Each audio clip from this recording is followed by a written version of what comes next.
ये क्लोज कर दे घंटे के लिए।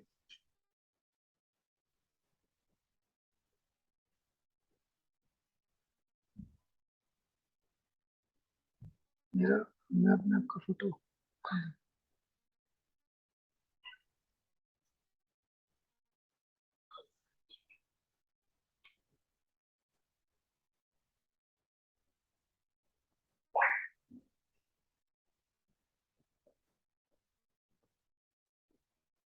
उनको कंप्लीट दिखेगा।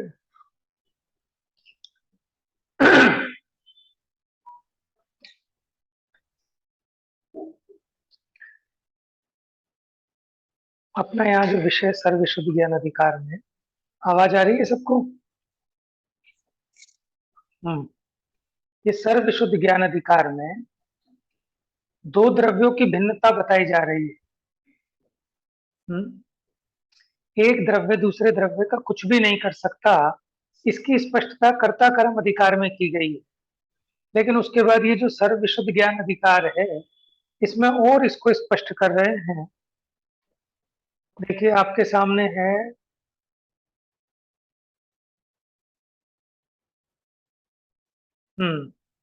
ज्ञान और ज्ञेय सर्वथा भिन्न है। आत्मा के दर्शन ज्ञान चारित्र आदि कोई गुण पर द्रव्यों में नहीं है।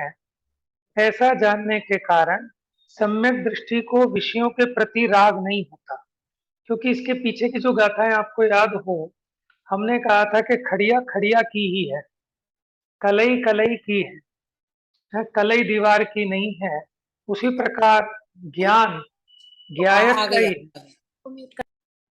ज्ञान ज्ञेयों का नहीं है ना। ये अपनी चर्चा चल चुकी है। यहाँ बौद्ध मति का निराकरण किया था, क्योंकि वो आत्मा को एकांत कैसा मानता है?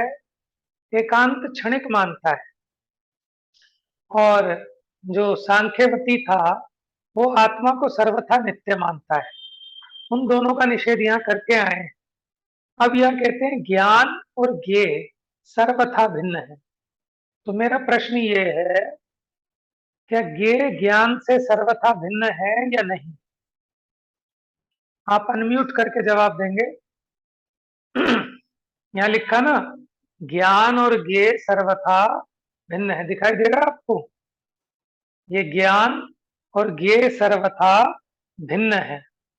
तो बताइए क्या ज्ञान और ज्ञेय सर्वथा भिन्न है? भिन्न है। भिन्न है। अच्छा, आप समझिए, ज्ञेय दो प्रकार के होते हैं, एक स्वज्ञेय और एक परज्ञेय। ठीक है, कौन कौन से? स्वज्ञेय और परज्ञेय। और परज्ञेय। जब हम कह रहे हैं कि ज्ञान और ज्ञेय सर्वथा भिन्न है, तो कौन से ज्ञेय की बात है? परज्ञेय की। बिल्कुल ठीक है, परज्ञेय की। ठीक है ना, यहाँ स्वज्ञेय की बात नहीं है, यहाँ परज्ञेय की बात है। जो मेरे से भिन्न पर पदार्थ हैं, यहाँ उनको ज्ञेय कह रहे हैं। क्योंकि आत्मा ज्ञायक भी है और ज्ञेय भी है। लेकिन यहाँ अभी अपने स्वज्ञेय की बात नहीं है, यहाँ परज्ञेय की अपेक्षा बात है। यानी मैं ज्ञान और मेरे ज्ञान में जानने में आने वाले जो पर पदार्थ हैं, ये सर्वथा भिन्न है। आत्मा के दर्शन ज्ञान चारित्र आदि कोई गुण पर द्रव्यों में नहीं है। अब ये बताइए, जो दूसरा चेतन है, उसमें दर्शन ज्ञान चारित्र आदि है या नहीं? दूसरे चेतन में तो है ना। लेकिन मेरे वाले नहीं है ना, मेरे वाले अपने है। लेकिन मेरे जो अपने दर्शन ज्ञान चारित्र आदि गुण हैं, वो पर द्रव्य में नहीं है। क्योंकि हमें सारी बात ख्याल में होनी चाहिए कि पर द्रव्य में ऐसा नहीं है कि दर्शन ज्ञान चारित्र है ही नहीं। पर द्रव्य में, मैंने पर द्रव्य में पर जीव भी है ना, उनमें दर्शन ज्ञान चारित्र तो है, लेकिन मेरे दर्शन ज्ञान चारित्र पर में नहीं है। आगे देखो।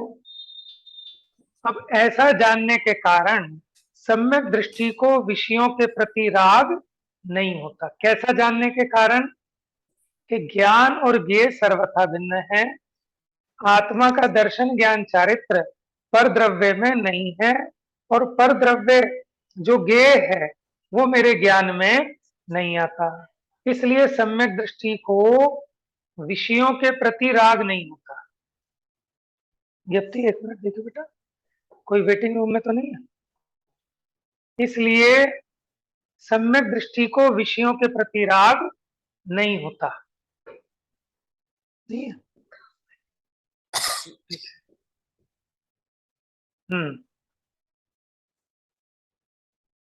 और राग द्वेष आदि जड़ विषयों में भी नहीं होते।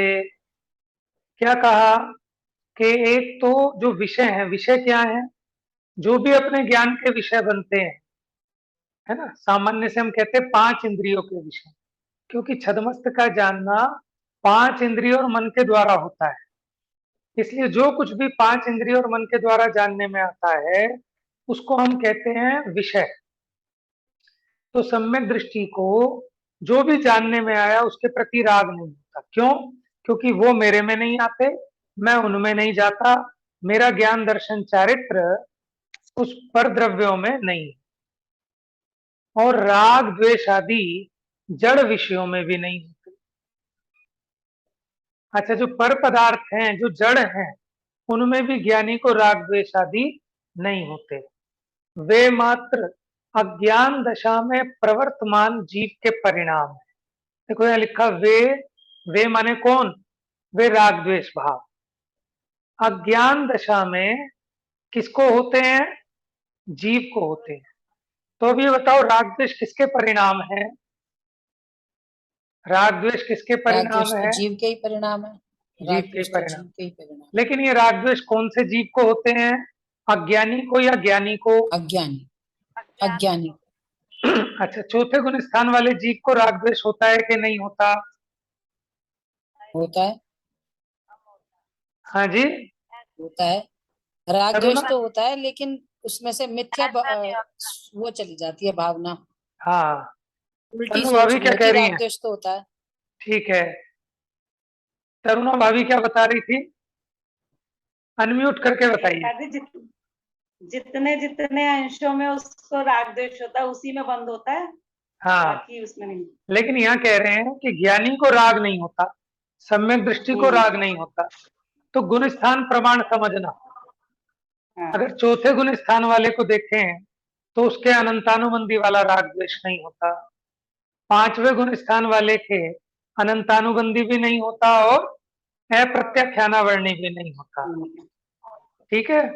और उसके बाद कोई मुनिराज है, ठीक है ना, मुनिराज को प्रत्याख्यानावर्णी संबंधी नहीं होता, लेकिन संजुलन वाला होता है। और जो 10वें गुण स्थान से ऊपर चले गए, अब उनको कोई भी राग द्वेष नहीं होता। कर दो। ठीक है, ये बात क्लियर है। ये इस गाथा की उत्थानिका है, माने इस गाथा में क्या समझाएंगे। चलिए गाथा पढ़ते हैं।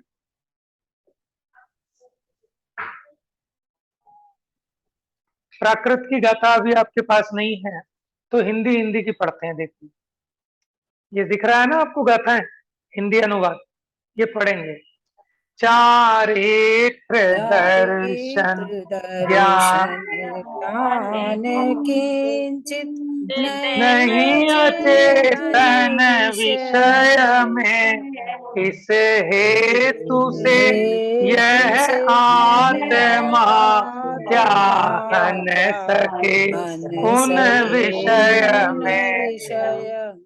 अब देखो, सबको जो है ना, एक दूसरे की आवाज आगे पीछे आएगी। आवाज पहुंचने में थोड़ा टाइम लगता है, इसलिए डिफरेंस पड़ रहा है आवाज में।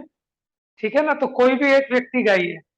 चलिए पूनम भाभी, आप बोलिए गाथा का पद्यानुवाद, सब सुनेंगे। चारित्र दर्शन ज्ञान किंचित नहीं अचेतन विषय में, इस हेतु से यह आत्मा क्या हन सके उन विषय में। एक एक गाथा को बस एक एक गाथा को समझते हुए चलते हैं। देखिए यहाँ क्या कहा, चारित्र दर्शन ज्ञान किंचित नहीं अचेतन विषय में। देखो, हम ये शास्त्र पढ़ रहे हैं, ये चेतन है या अचेतन है? अचेतन। ये शास्त्र अचेतन है ना, तो इसमें मेरा ज्ञान है या नहीं है? नहीं, इसमें मेरा ज्ञान नहीं है। नहीं। ऐसे ही ये जो वाणी में बोल रहा हूं, इस वाणी से आपको ज्ञान हो रहा है ना? है? क्या ज्ञान तो लगता अपने है? ज्ञान से ही हो रहा है, पर वाणी बिल्कुल, निमित्त बन रही है। वाणी निमित्त है। बहुत बढ़िया। इस यादवाद शैली ऐसी होनी चाहिए कि ज्ञान ज्ञान से हो रहा है, लेकिन वाणी इसमें निमित्त मात्र है। लेकिन अज्ञानी को क्या लगता है कि इस वाणी से ज्ञान हुआ। तो आचार्य देव यहाँ समझा रहे हैं कि मेरे दर्शन ज्ञान चारित्र अचेतन विषय में नहीं है। अचेतन विषय माने ये शास्त्र में, ये लैपटॉप में, ये जो शब्द हैं, इनमें मेरा ज्ञान दर्शन चारित्र नहीं है। इस हेतु से यह आत्मा क्या हन सके उन विषय में, यानी जितने भी बाह्य पदार्थ हैं, आत्मा इनका घात नहीं कर सकता।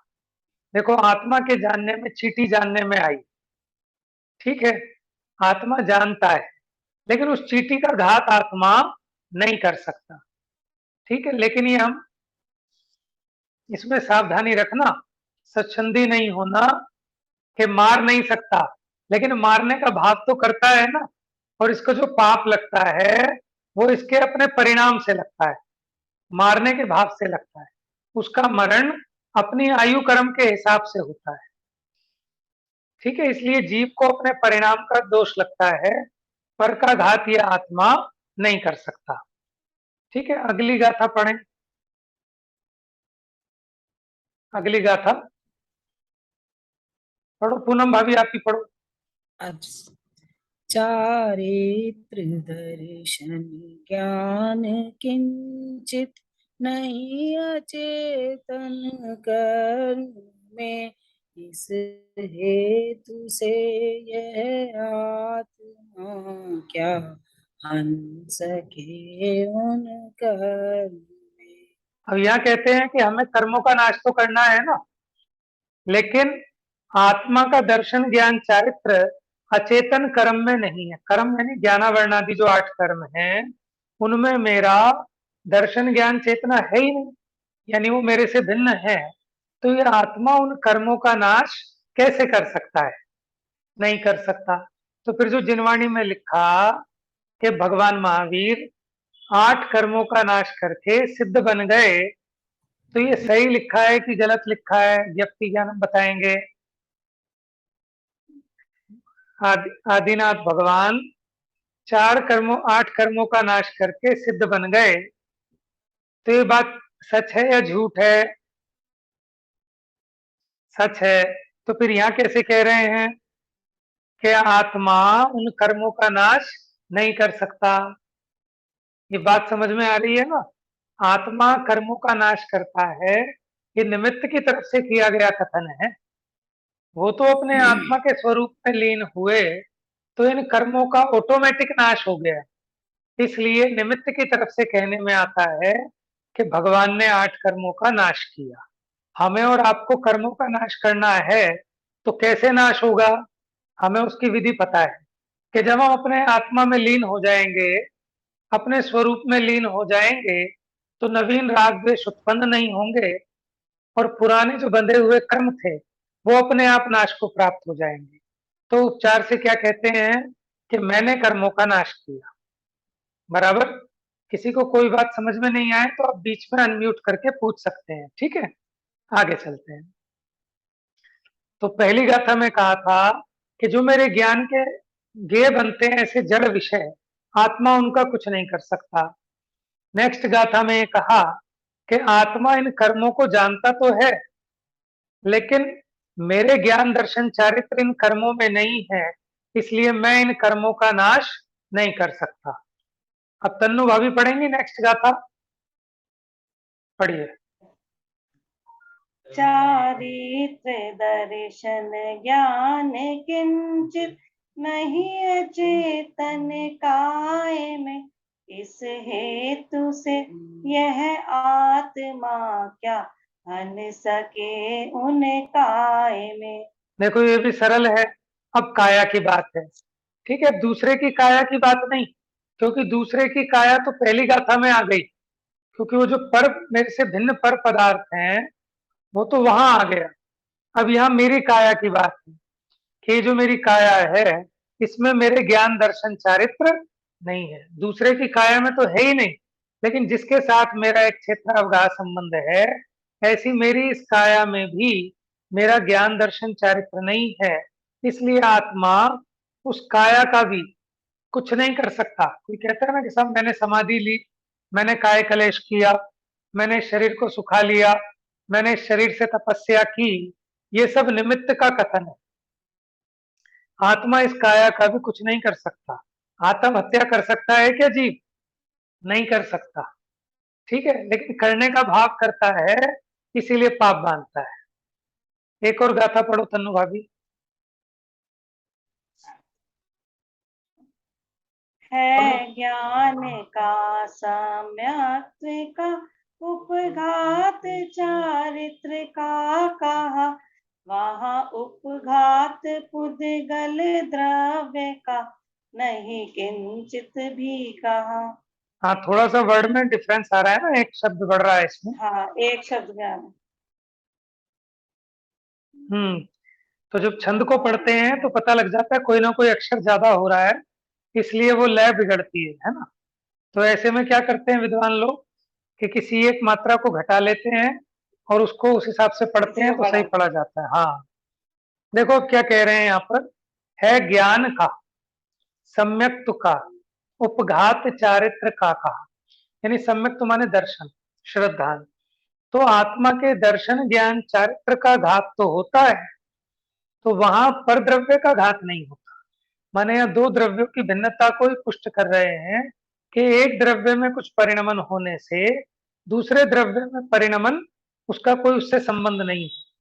तो जब आत्मा के ज्ञान दर्शन चारित्र का घात हुआ तो उससे परद्रव्य का घात नहीं होता। मम्मी पढ़ोगी? मम्मी अगली गाथा पढ़ो।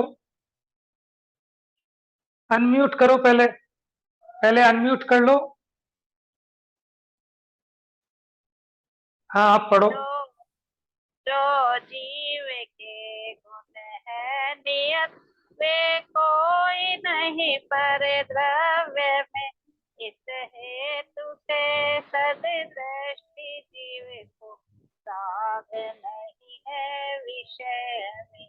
देखो क्या कह रहे हैं, जो जीव के गुण है नियत, वो कोई पर द्रव्य में नहीं है, माने आत्मा के गुण पर द्रव्य में नहीं है। इस हेतु से सददृष्टि जीव को राग नहीं है विषय में, क्योंकि ज्ञानी सम्यक दृष्टि ऐसे वस्तु के स्वरूप को जानता है। तो जो पदार्थ इसको समझ में आ गया, मेरा कुछ उसमें नहीं है, उसका कुछ मेरे में नहीं है, ऐसा सम्यक दृष्टि जानता है, मानता है, इसीलिए परिणमता है। कैसा परिणमता है? कि उसमें राग द्वेष नहीं करता। एक और पढ़ो मम्मी। राग द्वेष विमोह तो जीव के अनन्य परिणाम है, इस हेतु से शब्दादि। नीचे की लाइन आए नहीं रही है। अच्छा, एक मिनट। इस हेतु से शब्दादि विषयों में नहीं राग आदि है। अब क्या कहते हैं, पहले तो ज्ञान दर्शन चारित्र की बात बताई, अब ये जो राग द्वेष और मोह के परिणाम है, ये किसके परिणाम है? ये जीव के अनन्य परिणाम। अनन्य माने होते हैं कि जो जीव से अन्य नहीं है, जीव के ही अपने परिणाम। अपने परिणाम का मतलब ये मत समझना कि स्वाभाविक परिणाम है। कर्म के उदय के निमित्त से जीव की पुरुषार्थहीनता से जीव में ये मोह राग द्वेष रूप परिणाम उत्पन्न होते हैं। इस हेतु से शब्दादि विषयों में नहीं राग आदि। इस कारण सम्यक दृष्टि जीव को जो पांच इंद्रियों के विषय हैं, कौन से हैं पांच इंद्रियों के विषय? अब बच्चे बताएंगे। तत्वार सूत्र का एक सूत्र है जिसमें बताएं इंद्रियों के विषय क्या क्या है, बताओ जल्दी से। ज्ञानम जैन और ज्ञप्ति जैन। हाँ ठीक है, बोलो आगे। वेरी गुड, ये वाला था। क्या था? शब्द नहीं, स्पर्श रस गंध वर्ण शब्दास तदर्थ। के स्पर्श, रस, गंध, वर्ण और शब्द ये उसके अर्थ हैं। अर्थ माने उसके विषय हैं। किसके? 5 इंद्रियों के। क्योंकि अभी छदमस्त जीव को 5 इंद्रियों से ज्ञान होता है कि नहीं होता है? नहीं होता। 5 इंद्रियां निमित्त होती हैं, ठीक है। और हम कभी कहें भी 5 इंद्रियों से जानता है तो उसका अर्थ यथार्थ ग्रहण करना, ठीक है ना। स्यादवाद गर्वित है उसमें, क्योंकि हम हर जगह बार बार खोल के नहीं समझाएंगे। शास्त्रों में भी लिखा कि मन से जानता है, स्पर्शन इंद्रिय से जानता है, तो निमित्त की अपेक्षा बात है। जानते तो अपने ज्ञान से हैं। तो शब्द आदि विषय यानी शब्द, स्पर्श, रस, गंध, वर्ण, इनमें जीव का राग आदि नहीं है। इसलिए ज्ञानी पर द्रव्यों में, शब्द आदि में राग आदि नहीं करता। चलिए अब आगे इसकी टीका पढ़ेंगे। ये गाथा का अर्थ तो मैंने बता दिया, टीका देखते हैं। देखो एक ब्रैकेट बना हुआ है यहां पर, दिख रहा है आपको? ये जो मैं कर्सर लेके जा रहा हूं दिख रहा है सबको? ये राग द्वेष आदि न तो सम्यक दृष्टि आत्मा में है और न जड़ विषयों में, ठीक है। वे मात्र अज्ञान दशा में रहने वाले जीव के परिणाम है। तो यहां स्पष्ट हो गया कि ज्ञानी को राग नहीं है और पुद्गल में भी राग नहीं है। शरीर में राग नहीं है, शरीर को राग नहीं होता। पुद्गल में राग नहीं होता। राग जीव को हुआ, लेकिन कौन से जीव को? अज्ञानी जीव को, ठीक है। अब टीका देखते हैं। वास्तव में जो जिसमें होता है वह उसका घात होने पर नष्ट होता ही है। पीछे कुछ गाथाएं चली थी अपनी अष्टानिका से पहले, वहां हमने एक नियम बताया था। आप सभी लोग सुनते हैं तो आपको याद होगा कि उसमें बताया था कि जो जिसका होता है वह वही होता है, ठीक है ना। याद रखना। अब यहां ऐसे ही लगाओ कि जो जिसका होता है वो वही होता है, जो जिसमें होता है वह वही होता है, जो जिससे होता है वह वही होता है। क्योंकि अभेद शतकारक है कि मैं मेरा कर्ता, मैं मेरा कर्म, मैं मेरा करण, मैं मेरा संप्रदान, मैं मेरा अपादान, मैं मेरा अधिकरण, ठीक है।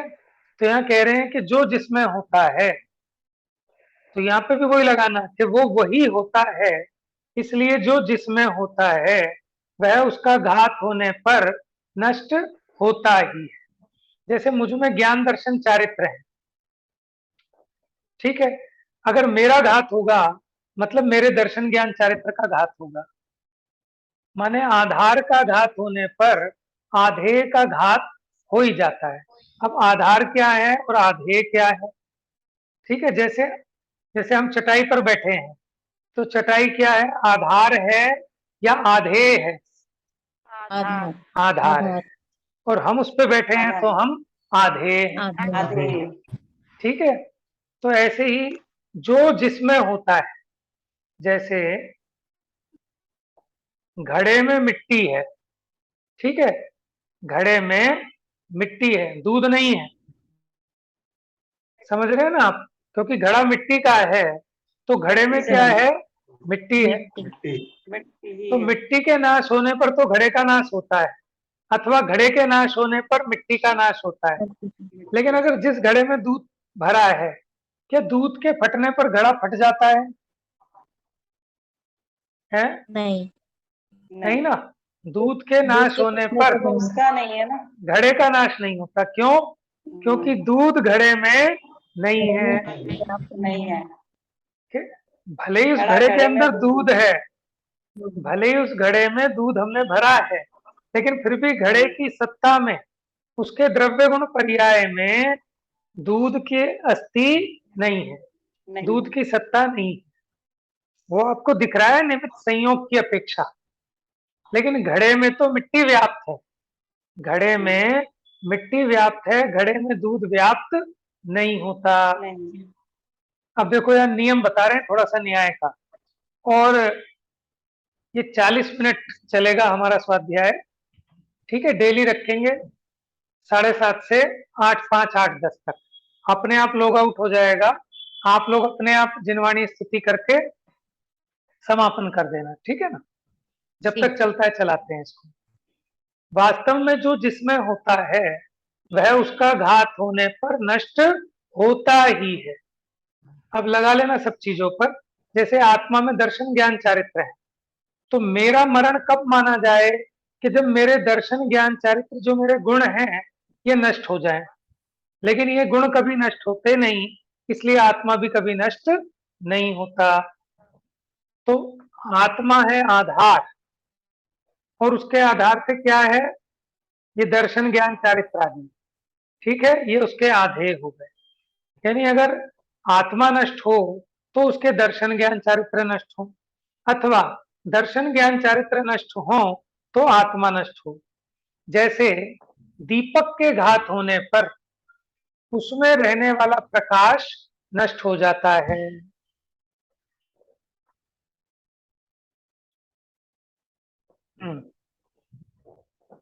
क्या कह रहे हैं, आपको दिख रहा है ना पूरा, व्यक्ति दिख रहा है पूरा। जैसे हाँ जी। दीपक के घात होने पर, अब ये दीपक और प्रकाश क्या है, देखो जलते हुए आधार है। दिए को दीपक कहते हैं। दीपक आधार है और प्रकाश, प्रकाश आधे, क्योंकि दीपक के आधार से प्रकाश हो रहा है।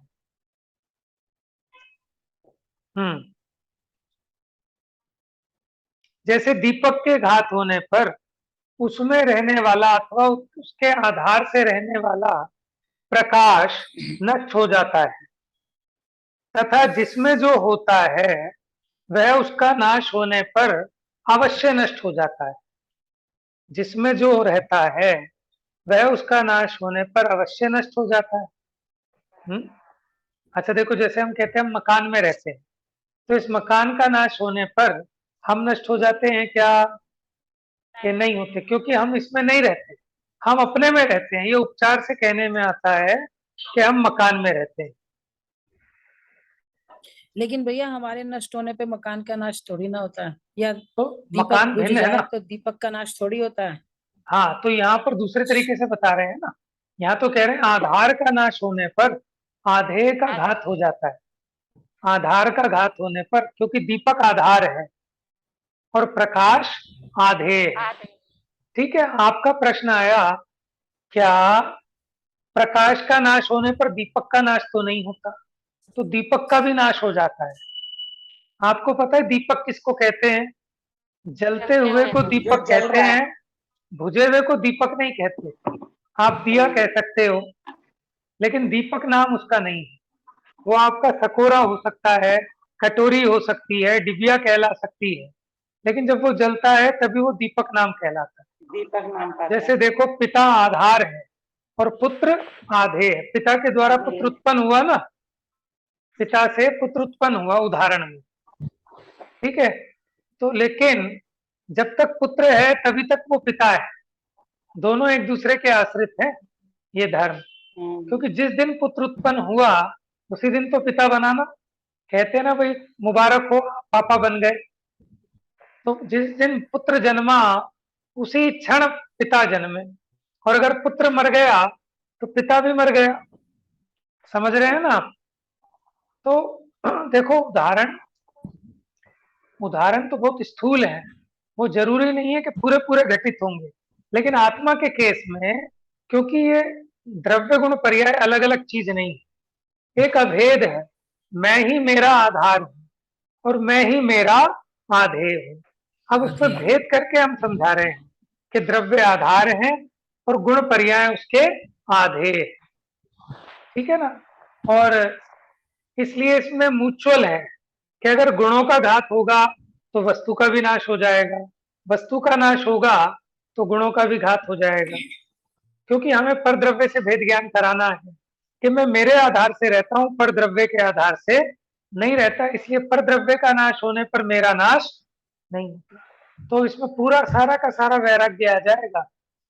कि धन के नाश होने पर मेरा नाश होता है कि नहीं होता, पुत्र के नाश होने पर मेरा नाश होता है कि नहीं होता है, गाड़ी में डेंट पड़ने पर मुझ में कुछ हानि होती कि नहीं होती है, नहीं होती। ये शरीर की काया, ये जब इसमें बुढ़ापे में झुर्रियां पड़ जाती हैं, ठीक है, माने बीमारियां लग जाती हैं, अथवा ये शरीर का रंग चेंज हो जाए, तो उससे मेरे में कुछ हानि बढ़ती नहीं होती। ये नहीं पूरा का होती। पूरा अध्यात्म में इसमें से वैराग्य है।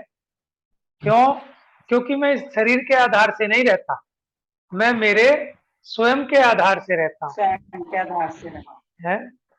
तो इसलिए यहाँ कहते हैं जैसे प्रकाश का घात होने पर दीपक का घात हो जाता है, या तो कह रहे हैं आधे का घात होने पर, यानी प्रकाश का घात होने पर दीपक का घात हो जाता है। समझ गए ना?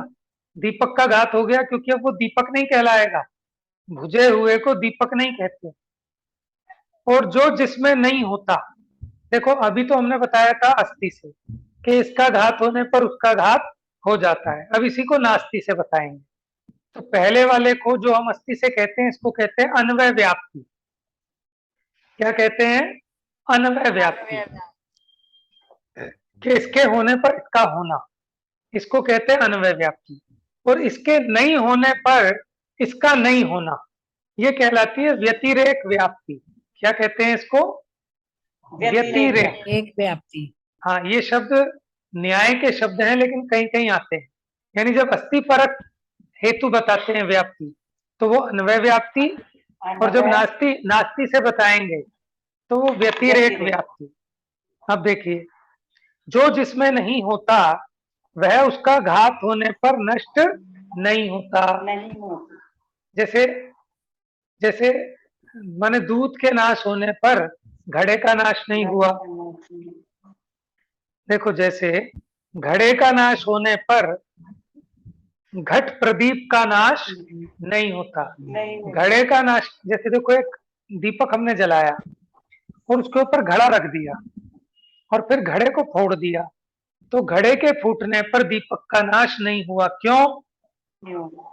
क्यों नहीं हुआ? न्यारी न्यारी, उनमें आधार आधे संबंध नहीं है, क्योंकि घड़ा दीपक में नहीं रहता और दीपक घड़े में नहीं रहता। क्योंकि जो जिसमें नहीं होता वह उसका घात होने पर नष्ट नहीं होता। जैसे घड़े का नाश होने पर घट प्रदीप का नाश नहीं होता, तथा जिसमें जो नहीं होता वह उसका घात होने पर नष्ट नहीं होता। जैसे घट प्रदीप का घात होने पर घट का नाश नहीं होता। दोनों तरफ से बता दिया कि जैसे घड़े का नाश होने पर दीपक का नाश नहीं होता और दीपक का नाश होने पर घड़े का नाश नहीं होता।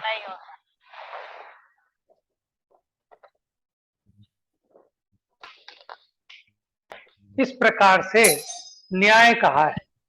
समय पूरा हो गया, अगर किसी का कोई प्रश्न है तो पूछो, बाकी इससे आगे कल पढ़ेंगे, ठीक है ना? अगर मेरे ख्याल से 1-2 मिनट बचे होंगे अभी। 2 मिनट बचे हैं, किसी का कोई प्रश्न है तो पूछ सकते हैं आज की चर्चा में से, नहीं तो फिर मैं पूछूंगा। हाँ जी, पूछ लें फिर हम। चलिए हम प्रश्न पूछते हैं, सब लोग अनम्यूट हो जाइए,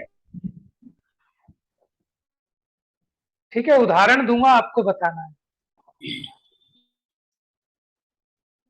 देखिए, घड़े में बेर है, ठीक है, घड़े में बेर है, तो इन दोनों में आधार कौन है? घड़ा आधार है या बेर आधार है?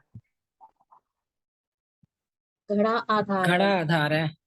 ठीक है, ठीक है, ये उदाहरण की अपेक्षा ठीक है बात, लेकिन अगर वास्तविकता से देखें, लेकिन इसमें दोनों की हाँ, सत्ता तो न्यारी है, लेकिन व्यवहार से लग जाएंगे ना।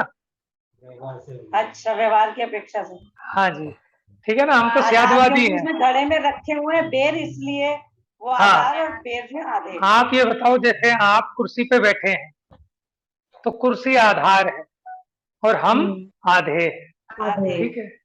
ये व्यवहार की अपेक्षा है, क्योंकि उदाहरण में आधार आधे संबंध आ जाए ना समझ में। अब उस प्रकार, ठीक है, अब ये आत्मा, आधार और आत्मा में रहने वाले अनंत गुण पर्याय, ये उसके आधे। ठीक है, माने हाँ। परमार्थ से आधार आधे संबंध एक ही वस्तु में लागू पड़ता है। ठीक है, तो यहाँ परमार्थ आधार आधे संबंध की अपेक्षा देखें तो घड़े में और बेर में कोई आधार आधे संबंध आधार नहीं है। नहीं। ठीक है, अच्छा, और इस टीका में एक प्रश्न बताओ। जो जिसमें होता है वह उसका घात होने पर नष्ट क्यों हो जाता है? जो जिसमें होता है वह उसका घात होने पर नष्ट क्यों हो जाता है? क्योंकि वह उसी से बना होता है। हाँ, क्योंकि उसकी सत्ता उसी से निर्मित है, सत्ता न्यारी वो उसमयी है। उसी में है। ठीक है ना, वो उसमयी है। जैसे आपके घर में जो चीनी का